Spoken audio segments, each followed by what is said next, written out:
Ang saya-saya po ng ulam natin mga kaibigan. Bukod na sa masarap, yung Ricardo ay murang-mura po. First time ko lang po itong ginawa sa aking cooking vlog. Pero pakiwari ko, nung matikman ko, uulit-ulitin ko. Doon po sa mga kaibigan natin na ang budget paminsan-minsan sumesemplang. Ito po ang subukan nyo. Pakiwari ko magsasaing kayo ng doble. Talagang papawisan kayo sarap. Ganito po ginawa ko First time ko lang po ginawa ito. Sana po magustuhan nyo. Walang dyo po ang ulam natin ngayon mga kaibigan. O basta avocado oil po ang ginagamit kong panggisa at pamprito. Yun po, pag may nagtatanong, igisa na po natin ang ating luya. Isunod na po natin ang ating sibuyas. Pag mabago-bago na, isunod na po natin ang ating bawang. Sangkutsahin po natin sandali. Ito pong nakikita nyo, maniwala po kayo, ito po ay papaya. Hiniwa ko po ng mahaba yung papaya para madali pong maluto. Basta isasangkot siya lang po natin yan. Halo lang po kayo ng halo hanggang sa lumambot at pumula-pula na ng konti. Parang matusta po ng konti dun sa ating ginisang aromatics. Pagkatapos po niyan at medyo malambot na at half cook na, isunod na po natin ang kapirasong carrots. Ito naman ay pareho din po ang hiwa para lang po magkaroon ng contrast na kulay.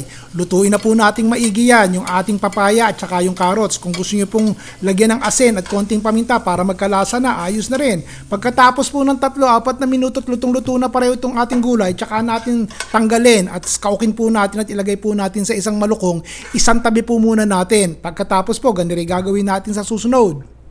Sibuyas po, pag mainit na po ang mantika. Pagkatapos po ng sibuyas bawang po ulit, katitik na bawang. Pagkatapos po pag mabango na, ilagay na po natin ng isang latang gata. O yan pa, paghahalu-haluin natin konti, pero lagyan po natin ng pampalasa, lagyan po natin ng konting pamintang durog.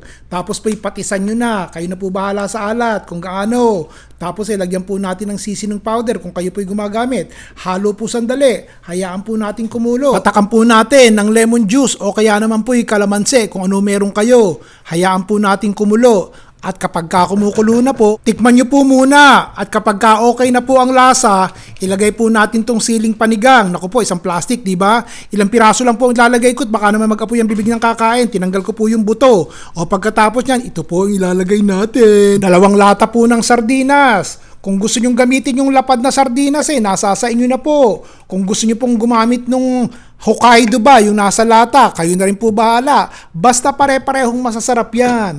Tikman nyo po muna. Naku po, mahabagin. Hindi po malansat yung nagmamantikang gata ang talagang matitikman nyo. Ayos na ayos po. Palakpakan talaga sa sarap mga kaibigan.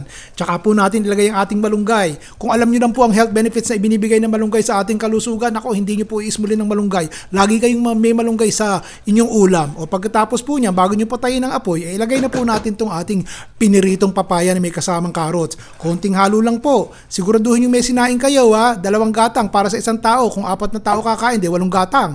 Haha! Simple, madaling hanapin sa palengke, madaling lutuin, masarap, masustansya, may sabaw, may sarsa. Kayo na po bahala. Okay? Ron Bilaro po. Hanggang bukas po muli.